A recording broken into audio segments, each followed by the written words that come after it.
Salut à tous et à tous, j'espère que vous allez bien. Aujourd'hui on se retrouve pour une nouvelle vidéo dans laquelle on va parler de mes dernières lectures. Vous commencez à connaître un peu le principe de cette série dans laquelle je vais tout simplement vous présenter des livres que j'ai lus récemment, 4 en général, pour équilibrer un peu les résumés et ne pas faire durer trop longtemps la vidéo. Donc je vais vous présenter ces 4 lectures que j'ai effectuées dernièrement et je vais vous en parler en détail dans cette vidéo en vous donnant le résumé approximatif du livre et surtout en vous donnant mon avis qui est totalement subjectif, je le répète, et je vous demanderai de respecter ça parce qu'aujourd'hui on va parler d'un livre en particulier qui m'a pas vraiment beaucoup plu et qui pourtant a fait sensation à sa sortie.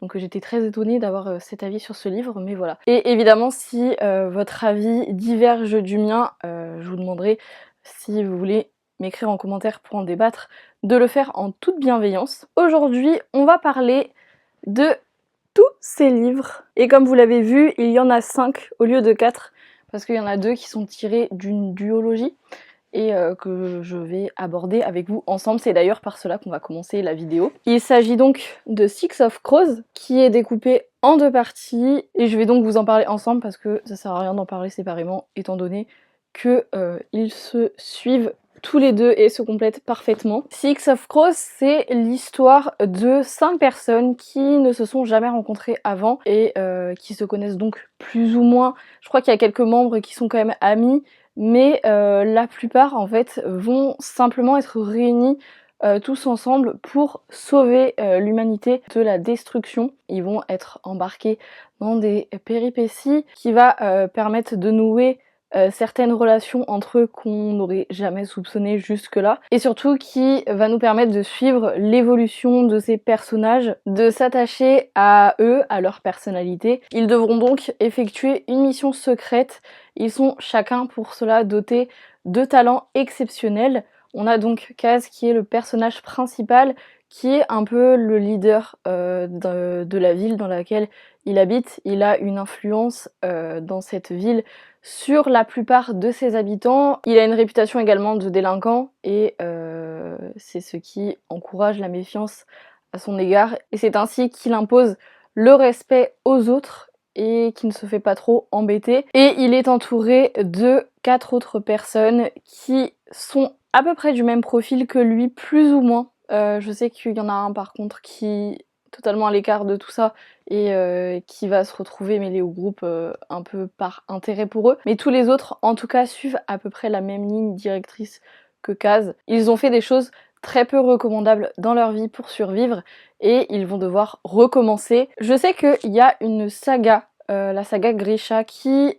introduit les bases de ces 2 romans, les bases en tout cas du monde dans lequel ils évoluent, et tout ce qu'il y a à savoir en fait sur cet univers, parce que c'est vraiment un univers à part, avec des éléments très spécifiques qu'on ne retrouve pas ailleurs en fait que dans ce livre. Et donc ça nous permet de comprendre un peu mieux le contexte, mais j'avoue que à l'époque où j'ai lu la saga Grisha, j'ai très vite abandonné parce que j'arrivais pas du tout à accrocher. Donc ça a été très compliqué le début de lecture de Six of Crows. J'avoue que mon opinion au départ était très différente de celle que j'ai eue à la fin sur cette duologie, parce que j'ai pas du tout aimé qu'on introduise des choses qu'on était censé connaître via la saga Grisha que je n'avais pas lu et qu'il n'y ait aucune explication sur ces petites particularités qui sont, comme je le disais, spécifiques à l'univers.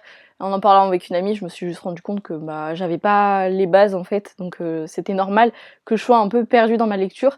Ça m'a un peu déboussolée au départ, mais ensuite j'ai vite raccroché le wagon, on va dire, et repris le fil de l'histoire en essayant de comprendre par moi-même avec ce qui était écrit plus ou moins dans les explications que l'autrice donnait tout au long de la lecture, et puis avec les illustrations qu'il y a dans le livre. On a les personnages qui sont donc représentés juste ici, donc vous avez Kaz juste là, donc le personnage principal, et juste là on a une carte en fait de leur monde, donc je me référais à cette carte quand on citait le nom d'une ville ou d'un pays pour mieux m'y retrouver, même si ça a été compliqué. Je me suis débrouillée comme ça et c'est parfaitement lisible au final, et j'ai adoré cette duologie. Voilà, j'ai adoré ces livres. Pour vous donner mon opinion tout à fait sincère dessus, j'ai vraiment trop aimé ce livre Et j'ai particulièrement aimé le 2 parce que c'était un peu plus simple pour moi de comprendre étant donné que dans le 1 j'étais perdue pendant la moitié du livre. Mais on finit par s'habituer, vous voyez, j'ai réussi à m'en sortir malgré tout, donc c'est faisable si vous voulez lire ces livres sans avoir lu la saga Grisha ou si vous avez décroché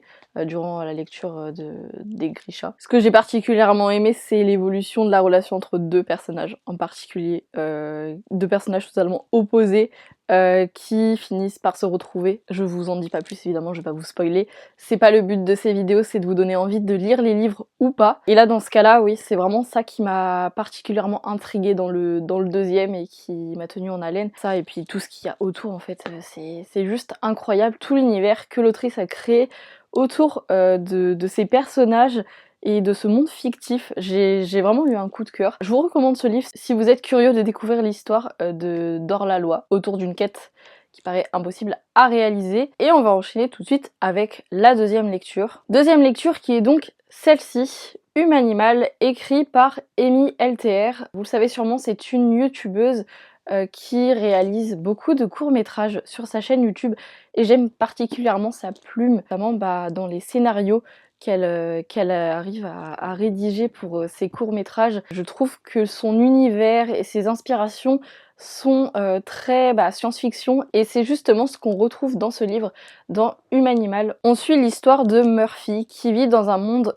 post-apocalyptique. La plupart de ces scénarios se situent dans un monde similaire à celui-là et dans ce monde-là, en tout cas dans ce livre, les animaux ont été obligés d'évoluer pour sauver la Terre. On les appelle les humanimaux, ce sont donc des créatures mi-humaines, mi-animales qui ont donc la faculté de penser, de se déplacer comme les êtres humains. Ils ont été forcés d'évoluer ainsi pour assurer la survie de la planète et de l'espèce humaine et animale. Et donc ce sont eux qui règnent sur le monde humain, ce sont eux qui prennent les décisions, ce sont eux qui contrôlent également les naissances et l'existence des êtres humains. Un peu comme les refuges qu'on peut retrouver dans notre monde actuel ou les élevages, on a juste inversé et cette fois-ci ce sont des humains qui sont en cage et non des animaux. Et donc pour garder l'équilibre de ce monde, les êtres humains sont censés naître dans ce genre de refuge, on va dire. Ils sont obligés de respecter toute une procédure pour les naissances et Murphy est une exception puisqu'elle est née hors procédure. Elle a été adoptée par une loutre qui a adopté des caractéristiques humaines pour survivre. Et donc elle va vivre cachée pendant des années parce que elle porte en elle un lourd secret. Et franchement, sur le papier, on m'a vendu du rêve avec ce livre parce que, comme je vous le disais, c'est donc ce fameux livre sur lequel j'ai eu que des bons retours. Je voyais plein d'avis défiler sur les réseaux sociaux qui vantaient les mérites de ce livre et franchement j'ai pas du tout regardé avant de l'acheter. Je me suis dit qu'il avait l'air génial. Le résumé me faisait envie parce que c'est le genre de lecture que j'adore, comme j'aime beaucoup l'univers d'Amy. Je me suis pas plus posé de questions que ça et j'ai foncé un peu de tête baissée. Je sais pas si j'aurais dû finalement, parce que je pouvais pas m'attendre à ce genre de lecture forcément, mais j'ai été extrêmement déçue en fait au final par ce livre. Pour vous dire un peu, Amy a l'habitude d'écrire des scénarios pour des courts-métrages et ça se voit. Ça se voit fortement dans ce livre.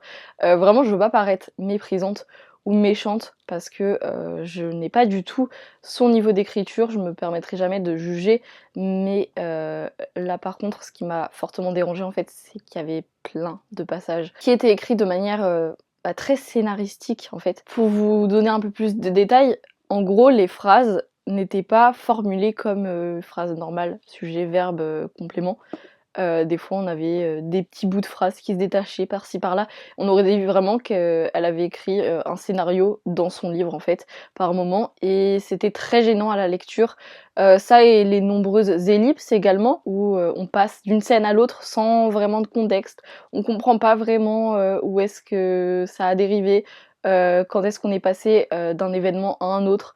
Je me suis vachement perdue pendant toute ma lecture à cause de ça, et surtout ce qui m'a le plus perturbée, c'est l'écriture enfantine qu'elle a adoptée. J'avais vraiment l'impression d'être une gamine parfois en lisant ce livre, même si l'histoire est extrêmement intéressante, ça m'a fait décrocher à de trop nombreuses reprises pour que je puisse apprécier ma lecture. J'ai quand même terminé le livre parce que je déteste abandonner mes lectures et que c'est très rare que je le fasse. Donc j'ai tenu à le lire jusqu'au bout, mais mon avis reste le même à la fin de ce livre. Et franchement, j'ai été mais plus que désolée de lire ce livre et de me rendre compte qu'en fait, j'avais plus l'impression de lire un livre pour enfants qu'un livre adressé à la jeunesse ou au moins à l'adolescence. Il y avait du potentiel pourtant dans l'écriture de ce livre, il y avait énormément de choses intéressantes à détailler, mais de manière peut-être plus développée, peut-être plus adulte, on va dire les termes. Donc pour ça, en fait, je pense pas acheter le deuxième tome parce que bah, la fin nous laisse présager évidemment qu'il y aura une suite. Moi personnellement je n'envisage pas de la lire pour le moment. Je sais pas si mon opinion changera, mais j'ai été beaucoup trop déstabilisée par ce livre et par la technique d'écriture d'Amy, en tout cas celle qu'elle a adoptée pour rédiger ce roman, que je ne pense pas renouveler mon expérience avec cet univers. Pourtant j'avais vraiment, je vous le disais, j'ai vraiment adoré le résumé. J'avais que des bons retours dessus, donc je suis partie avec un sentiment positif. Et au final j'ai failli décrocher du livre de trop nombreuses fois pour pouvoir apprécier complètement ma lecture. Donc pour ça, je pense m'arrêter là pour cette saga. Je m'excuse vraiment s'il y en a qui ont apprécié ce livre et qui ne comprennent pas mon avis là-dessus. Comme je vous le disais, c'est très subjectif. Ça dépend de chacun et moi personnellement, c'est vraiment l'expérience que j'ai eue pendant ma lecture. Donc bon, on va continuer avec une lecture que j'ai cette fois-ci adorée. Il s'agit d'Un automne pour te pardonner, qui est donc une romance. Étonnant, sachant que ce n'est pas mon genre de prédilection, c'est pas du tout un genre que j'apprécie lire d'habitude. Je lis très peu de romances, je suis plutôt team fantasy, science-fiction, tout ça, donc je suis pas très adepte de la romance en général. Et pourtant celle-ci a su me convaincre. C'est un mélange donc de romance et de thriller policier, on va dire, quelque chose comme ça. C'est ça qui m'a tenue en haleine tout au long du livre. C'est pas essentiellement porté sur la relation entre les deux personnages principaux du livre. On a vraiment toute une enquête policière derrière parce qu'en fait, ce qu'il faut savoir, c'est qu'on parle d'une histoire qui relie deux personnages qui par le passé ne s'entendaient pas très bien, voire même se méprisaient en fait en réalité. On suit donc l'histoire de Camélia, qui est devenue avocate dans un cabinet et qui est passionnée par les crimes non résolus. Et ce crime est celui de Rory, son ancien harceleur au lycée, je crois, qui est mort dans de mystérieuses conditions et Camélia va donc tout faire pour élucider cette enquête. Mais au milieu, elle va se retrouver embarquée un peu contre son gré dans cette histoire par Lou, qui est donc le meilleur ami de Rory et qui était également son harceleur, sur qui elle était en crush à cette époque. Il a donc participé aux humiliations subies par Camélia et il est présumé coupable du meurtre de Rory. Il va donc se retrouver en prison, enfermé loin de son entourage qui l'accuse d'être coupable de ce meurtre. Il se sent abandonné et la seule qui peut le délivrer, le sortir de cette injustice, c'est Camélia. Il va essayer par cet intermédiaire de se faire pardonner de l'avoir blessé étant plus jeune et il va essayer de se repentir un peu de ses péchés auprès d'elle en insistant pour qu'elle devienne son avocate. Camélia va donc être mêlée à cette affaire sans vraiment le vouloir et c'est ainsi que bien des années après ils vont se retrouver. On assiste à un mélange de vengeance, de thriller et de romance et j'ai juste adoré cette lecture. Je pensais vraiment pas aimer autant en fait. Je l'avoue que je l'ai acheté juste parce que j'ai vu Automne sur la couverture et que c'est ma saison préférée. J'étais donc très tentée de lire ce livre et franchement absolument pas déçue finalement. Si toutes les romances pouvaient ressembler à celle-ci, bah s'il vous plaît écrivez-en, il n'y a aucun problème parce que j'avoue que je suis pas très fan d'habitude mais là j'ai vraiment adoré. C'est sûr que bon, je vous avoue l'histoire est un peu glauque, on parle quand même d'une harcelée et de son harceleur qui vont vivre une histoire d'amour plus ou moins. Et donc c'est assez particulier sur le papier, assez spécial je vous l'avoue, mais on se prête facilement au jeu. L'histoire a lieu en plus à Édimbourg, en Écosse, en plein automne, et vraiment la vibe de ce livre mais c'est juste pépite. J'ai beaucoup trop aimé ce roman pour tout ce qu'il y a autour, toute l'ambiance, l'atmosphère, déjà qui est liée à ma saison préférée comme je vous le disais. Mais j'ai également beaucoup aimé l'écriture, c'est doux, c'est poétique.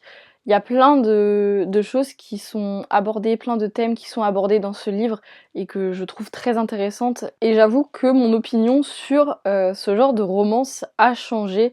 Je doute que je trouverai peut-être un jour un équivalent à ce genre de roman, mais je sais que en tout cas ce livre m'a beaucoup plu pour son esthétique si particulière, pour tout ce qu'il y avait autour de la romance. On se focalise pas uniquement sur la relation entre deux personnages, il y a beaucoup plus de choses autour, ce qui rend l'histoire complexe et extrêmement riche. C'est une lecture qui m'a beaucoup apporté sur ce type de roman que j'avais tendance à rejeter jusque-là. Après, je dis pas que j'irai de moi-même en lire d'autres, mais je suis ouverte aux propositions si vous avez quelque chose de similaire à ce roman. Je sais que j'ai eu vraiment un coup de cœur pour ce livre en particulier. Je l'ai vraiment beaucoup trop aimé, c'est tellement bien écrit en plus et ça m'a ouvert l'esprit sur un registre que je n'ai pas forcément l'habitude de lire. Je sais qu'il y a d'autres livres qui existent sur cette série, 3 autres livres qui se basent sur les 3 autres saisons de l'année.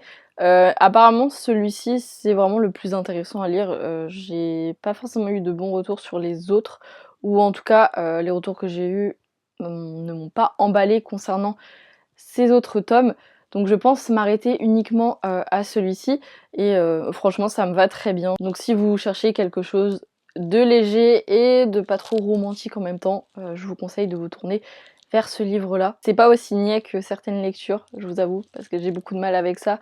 Et c'est pas centré uniquement sur cette histoire. Et c'est clairement le genre de romance que j'apprécie lire. Donc finalement, il avait tout pour me convaincre. On finit cette vidéo avec Barbe Bleue, qui est donc un conte interdit. Et je me suis mise récemment à les lire parce que j'étais très curieuse de les découvrir. Barbe Bleue, faut savoir, c'est un de mes contes préférés. Quand j'étais enfant, vraiment je l'adorais, j'aimais trop le lire, le relire, le re-relire.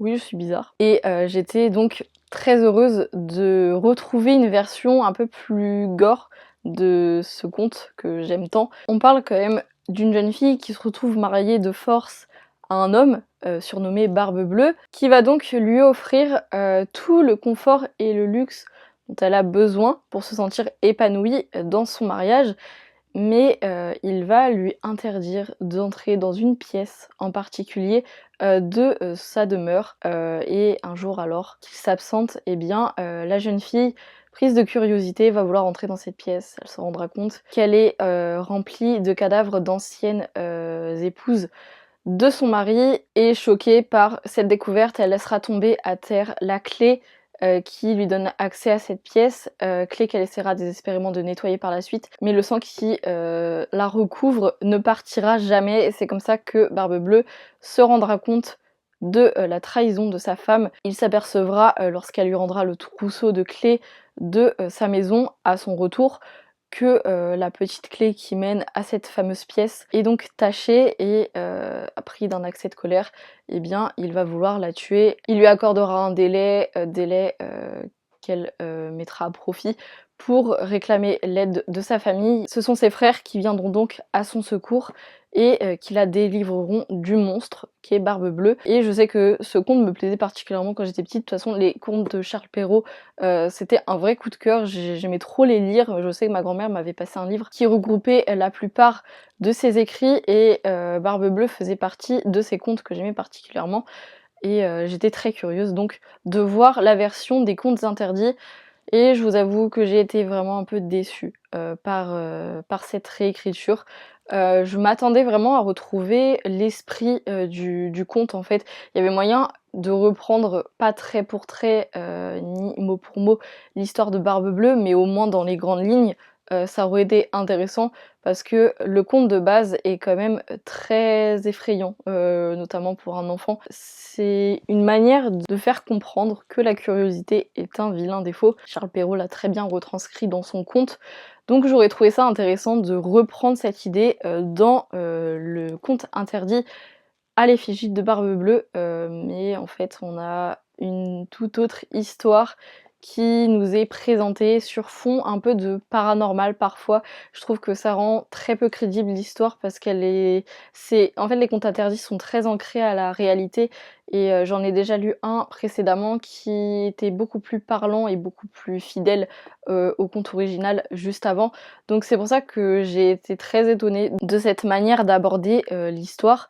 On a affaire en fait simplement à une femme, une journaliste qui veut écrire un roman sur un tueur en série et qui va donc se rendre dans la prison où il est enfermé. Elle va avoir de brefs échanges avec lui, échanges qui sont très particuliers et comme je vous le disais, qui virent parfois au paranormal parce que ça rend l'histoire très peu crédible au final. Et j'avoue que c'est ça qui m'a sorti plusieurs fois de l'intrigue. Les moments qu'ils partagent ensemble sont très particuliers. Bon, je sais que c'est le but des contes interdits, mais là vraiment ça m'a un peu dégoûtée parfois et j'ai été vraiment déçue en fait. À part le nom en fait du tueur en série qui est donc Barbe Bleue, il y a rien à voir avec le conte original finalement. Et pourtant on a une citation de Charles Perrault derrière. L'auteur a voulu vraiment retranscrire le conte original, sauf que j'en retrouve pas du tout l'essence. Il n'y en a aucune trace clairement. Donc c'est là-dessus que je baserai mon avis sur ce livre. On est vraiment à base de rituels occultes et de créatures démoniaques dans ce livre, pour vous dire. C'est un mélange de réalité et de paranormal. Voilà, faut être vraiment préparé à ça. Mais comme moi je m'attendais vraiment à ce que ce soit ancré dans notre monde actuel et le plus crédible possible, ça m'a sorti de l'intrigue clairement. Et j'ai juste été déçue par cette lecture. C'était intéressant de voir l'enchaînement des événements pourtant, les relations que la journaliste entretient avec son entourage, son passé notamment qui nous est dévoilé au fur et à mesure. On comprend qu'il y a certaines choses qui ne la rendent pas fière, elle, et qu'elle a pourtant fait. Et c'est comme ça que le destin de Barbe Bleue et de cette journaliste se retrouve un peu lié. Mais j'avoue que ça m'a pas trop convaincue finalement. J'ai pas tellement aimé ce livre à cause de ça. J'aurais vraiment adoré que ce roman soit davantage fidèle au conte original, ce qui n'est pas le cas dans ce livre et ce que je déplore. Donc voilà, je conclurai là-dessus pour cette vidéo sur ce livre sur lequel je suis plutôt mitigée. J'aime bien en fait l'histoire qui en découle, mais si vous le lisez, ne vous attendez pas à retrouver le conte de Charles Perrault dedans, pour ne pas être déçue comme je l'ai été parce que j'avais beaucoup d'attentes par rapport à ce livre. J'espère donc que cette nouvelle review vous a plu. Je vous invite à m'écrire en commentaire pour me donner votre avis sur un de ces romans, si vous en avez lu un, si vous avez envie d'en parler. Il n'y a aucun souci évidemment. Donc nous, on se retrouve bientôt pour une nouvelle vidéo et en attendant, je vous embrasse tous très fort. Salut!